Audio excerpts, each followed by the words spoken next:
കുറയ്ക്കാൻ ഓട്സ് നല്ലതാണെന്നത് ഒരു പുതിയ അറിവല്ല. കാലങ്ങളായി പലരും പ്രഭാത ഭക്ഷണത്തിൽ ഓട്സ് ഉൾപ്പെടുത്തുന്നത് തന്നെ ഈ ഒരു ഗുണം മുന്നിൽ കണ്ടാണ്. ഓട്സിലെ ബീറ്റാ ഗ്ലൂക്കൻ എന്നറിയപ്പെടുന്ന നാരുകൾക്ക് ഇതിലൊരു വലിയ പങ്കുണ്ട്.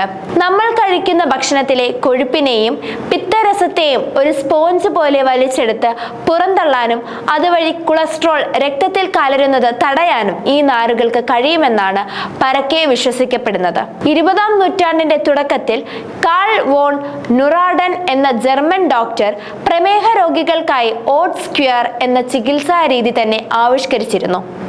പിന്നീട് ഡി ഗ്രൂഡ് എന്ന ഗവേഷകനാണ് ഓട്സിന് കൊളസ്ട്രോൾ കുറയ്ക്കാനുള്ള കഴിവുണ്ടെന്ന് കണ്ടെത്തിയത്. എന്നാൽ ഓട്സ് എങ്ങനെയാണ് നമ്മുടെ ശരീരത്തിൽ പ്രവർത്തിക്കുന്നത് എന്നതിനെ കുറിച്ച് നാം ഇന്നുവരെ വിശ്വസിച്ചിരുന്ന കാര്യങ്ങൾ പൂർണ്ണമല്ലെന്നും അതിന് പിന്നിൽ നമ്മുടെ വയറ്റിലെ സൂക്ഷ്മജീവികൾക്ക് വലിയൊരു പങ്കുണ്ടെന്നും തെളിയിക്കുകയാണ് പുതിയ പഠനങ്ങൾ. ജർമ്മനിയിലെ ബോൺ സർവകലാശാലയിലെ ഗവേഷകർ നടത്തിയ ഈ പഠനം ഓട്സും മനുഷ്യ ശരീരവും തമ്മിലുള്ള രാസപ്രവർത്തനങ്ങളുടെ അറിയാ കഥകളിലേക്കാണ് വെളിച്ചം വീശുന്നത്.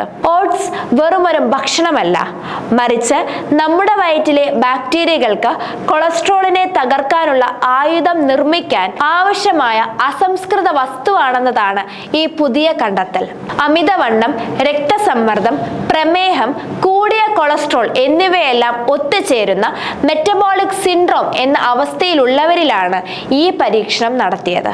ഇതിനായി ഗവേഷകർ 2 വ്യത്യസ്ത രീതികളാണ് അവലംബിച്ചത്. 2 ദിവസത്തേക്ക് സ്ഥിരം ഭക്ഷണത്തിന് പകരം ദിവസത്തിൽ 3 നേരവും ഓട്സ് മാത്രം നൽകുന്ന കടുപ്പമേറിയ ഹൈ ഡോസ് രീതിയും 6 ആഴ്ചത്തേക്ക് ദിവസവും 1 നേരം മാത്രം ഓട്സ് ഉൾപ്പെടുത്തിയുള്ള മിതശീലവും. ഇതിൽ 2 ദിവസത്തെ കടുപ്പമേറിയ ഓട്സ് ഡയറ്റ് നൽകിയ ഫലം അവിശ്വസനീയമായിരുന്നു. വെറും 48 മണിക്കൂറിനുള്ളിൽ പരീക്ഷണത്തിൽ പങ്കെടുത്തവരുടെ ചീത്ത കൊളസ്ട്രോൾ എന്നറിയപ്പെടുന്ന LDL നില കുത്തനെ താഴേക്ക് പതിച്ചു. ഇത്ര പെട്ടെന്ന് ഇങ്ങനെ ഒരു മാറ്റം സാധ്യമായത് എങ്ങനെ എന്ന ചോദ്യത്തിനുള്ള ഉത്തരം തേടിയപ്പോഴാണ് വയറ്റിലെ ബാക്ടീരിയകളുടെ പങ്ക് വ്യക്തമായത്. നമ്മൾ കഴിക്കുന്ന ഓട്സ് വയറ്റിലെത്തുമ്പോൾ അവിടെയുള്ള ചില പ്രത്യേക ബാക്ടീരിയകൾ അതിനെ വിഘടിപ്പിച്ച് ഫിനോളിക് മെറ്റാബോളൈറ്റുകൾ എന്നറിയപ്പെടുന്ന ചില രാസസംയുക്തങ്ങൾ ഉൽപ്പാദിപ്പിക്കുന്നു. പ്രത്യേകിച്ച് ഫെലൂറിക് ആസിഡ്, ഡൈഹൈഡ്രോഫെലൂറിക് ആസിഡ് തുടങ്ങിയവ. ഈ 2 ദിവസത്തിനുള്ളിൽ ഓട്സ് കഴിച്ചവരുടെ രക്തത്തിൽ ഈ സംയുക്തങ്ങളുടെ അളവ് ഗണ്യമായി വർദ്ധിച്ചതായി കണ്ടെത്തി. ഈ ആസിഡുകളാണ് യഥാർത്ഥത്തിൽ കൊളസ്ട്രോളിനെ കുറയ്ക്കാൻ സഹായിച്ചതെന്നതാണ് ഈ പഠനത്തിലെ നിർണായക കണ്ടെത്തൽ. ഈ പ്രക്രിയയിൽ എറിസിപെല്ലോഡ്രൈക്കേഷ്യസ് എന്ന ബാക്ടീരിയയുടെ സാന്നിധ്യം എടുത്തു പറയേണ്ടതാണ്. ഓട്സ് കഴിച്ചവരിൽ ഈ ബാക്ടീരിയകളുടെ എണ്ണം ക്രമാതീതമായി വർദ്ധിച്ചു.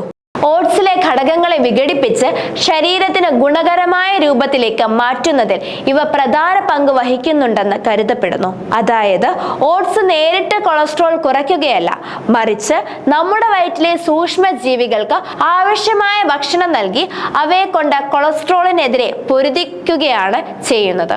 അതേസമയം 6 ആഴ്ച നീണ്ടുനിന്ന മിതമായ ഓട്സ് ഉപയോഗം വലിയ മാറ്റങ്ങളൊന്നും ഉടനടി ഉണ്ടാക്കിയില്ല എന്നത് ശ്രദ്ധേയമാണ്.